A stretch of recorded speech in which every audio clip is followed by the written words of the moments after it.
ওয়াংখেড়ে স্টেডিয়ামে মুস্তাফিজের বাজে বোলিংয়ের পরও মুস্তাফিজকে লাইভে এসে প্রশংসায় ভাসিয়ে একই বললেন রোহিত শর্মা।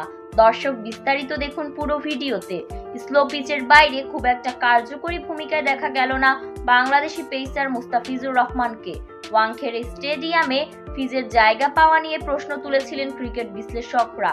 তারপরেও চেন্নাইয়ের টিম ম্যানেজমেন্ট ভরসা রেখেছিল ফিজের উপর। তিনি যে সেটার প্রতিদান খুব ভালো করে ফিরিয়ে দিয়েছেন তা অবশ্য বলা চলে না। 4 ওভারে 1 উইকেট নিলেও দিয়েছেন 55 রান। মুস্তাফিজের এমন বাজে পারফরমেন্সের পরেও মুস্তাফিজকে প্রশংসায় ভাসিয়ে লাইভে এসে রোহিত শর্মা বলেন, স্লো উইকেটে মুস্তাফিজ একজন ভালো বোলার।